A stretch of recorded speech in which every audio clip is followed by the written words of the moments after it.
Perkenalkan, nama saya Zikri Jazuli Muhammad Nur dari D3 Keperawatan tingkat 1. Di sini saya akan menjelaskan dasar-dasar anatomi.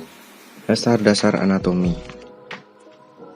Definisi: anatom manusia adalah ilmu tentang struktur tubuh manusia. Terminologi anatomi.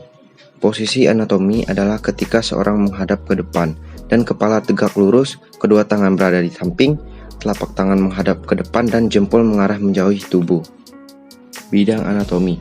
Bidang sagital, bidang yang membagi tubuh menjadi bagian kanan dan kiri. Bidang koronal.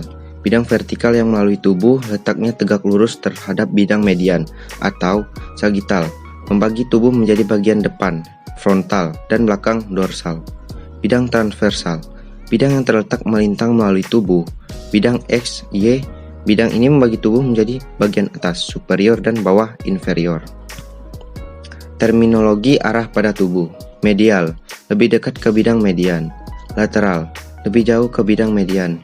Anterior atau ventral, lebih dekat ke depan.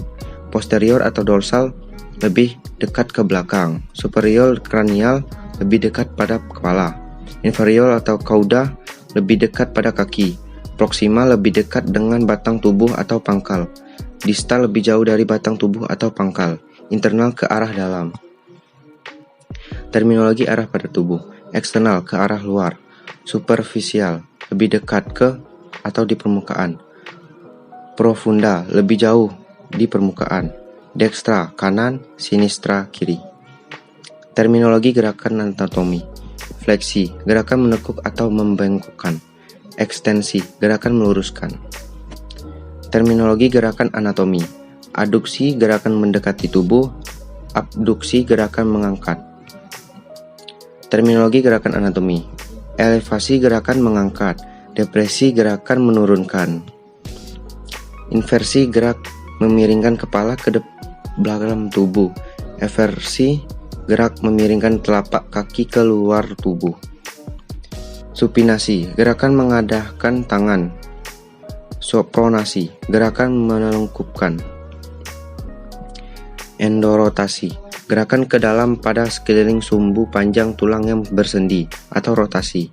Eksorotasi, gerakan keluar pada sekeliling sumbu panjang tulang yang bersendi atau rotasi. Komponen tubuh manusia, yaitu molekul, jaringan, organ, sistem organ, dan tubuh manusia. Sel. Sel merupakan satuan kecil dari biologis, hanya dapat dilihat dengan bantuan mikroskop. Struktur sel terdiri atas dinding sel, yaitu membran sel, protoplasma, saitoplasma, inti sel, nukleus. Dinding sel. Dinding sel berasal dari protoplasma dan berguna untuk membatasi sel itu sendiri dengan sel yang lain. Tebal dinding sel, yaitu 1/100 mikron, memiliki pori-pori sangat kecil, kira-kira 3 angstrom. 1 angstrom sama dengan 0,0001 mikron. Memiliki sifat selektif permeabel, ia dapat dilewati beberapa senyawa organik maupun anorganik tertentu yang biasanya memiliki molekul kecil. Saitoplasma. Protoplasma merupakan substansi yang berada dalam dinding sel dan sering disebut saitoplasma maupun cairan intraseluler. Protoplasma antara lain berisi elemen karbon, hidrogen, oksigen, nitrogen, kalsium, kalium, karbon, hidrogen, oksigen, kalsium, kalium. Bangunan yang terkandung dalam protoplasma adalah retikulum endoplasma, ribosoma, alat-alat Golgi, mitokondria, tubula, dan filamen. Endoplasma, ribosoma, alat-alat Golgi, mitokondria, tubula, filamen. Terdapat juga bangunan yang disebut inti sel. Retikulum endoplasmik, sinteris protein. Golgi apparatus, membentuk lisosom. Lisosom, pencernaan sel. Mitokondria, dapur sel. Nukleus atau inti pusat pengaturan. Sitoskeleton, filamen, serat, yaitu kerangka sel. Inti sel. Inti sel nampak jelas jika dilihat dengan mikroskop. Inti sel dikelilingi suatu membran yang disebut dinding inti yang memiliki sifat selektif permeabel. Di dalam inti ada DNA, deoxyribonucleic acid, RNA, ribonucleic acid, yang merupakan protein yang membentuk 22 pasang kromosom dan sepasang kromosom seks. Jadi 46 kromosom, satu pasang kromosom yang penting adalah XX sifat perempuan dan kromosom XY sifat laki-laki. Jaringan yang merupakan kumpulan sel yang sejenis berbentuk sama dan biasanya memiliki fungsi yang sama pula. Macam-macam jaringan.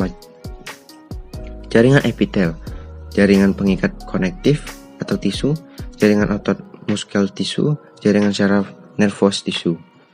Jaringan epitel. Jaringan epitel adalah jaringan yang biasanya menutupi dan merupakan lapisan atau dinding juga melapisi ruang dalam tubuh. Fungsinya protektif terhadap kerusakan mekanik, kehilangan cairan, invasi benda asing, metabolik, pertukaran metabolit, absorpsi, ekskresi, kelenjar endokrin atau eksorin, alat indera, epitel sensorium.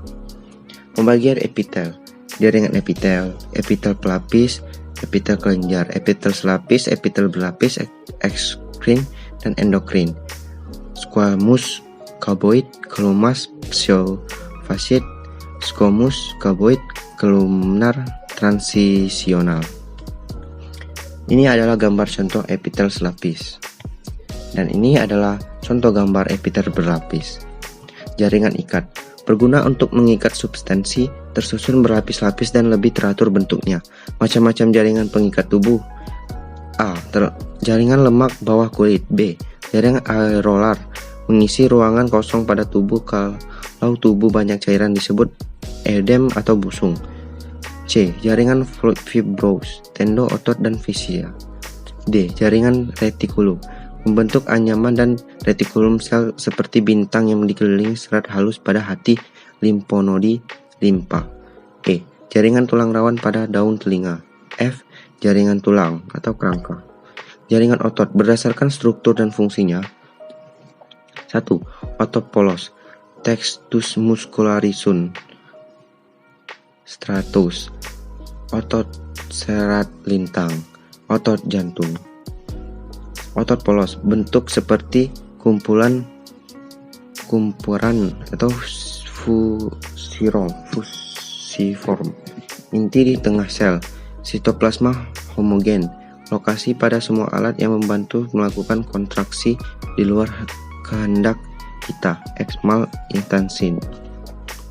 Otot lurik, struktur sel otot rangka, inti di tepi sel, sitoplasma primeval dan mikroskop elektron tampak miofilament.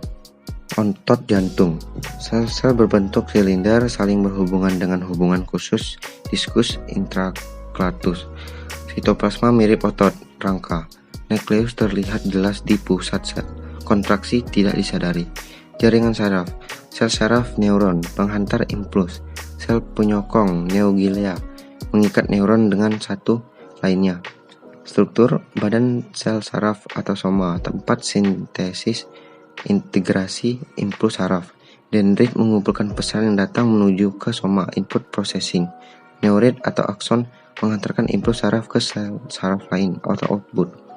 Cairan tubuh, cairan intraseluler yaitu 40%, cairan membran sel, cairan ekstraseluler 20%, cairan interstisial 15%, plasma darah 5%. Cairan ekstraseluler, ion natrium, klorida, karbonat, bahan makanan. Cairan intraseluler, ion kalium, magnesium, fosfat. Sekian video dari saya, terima kasih.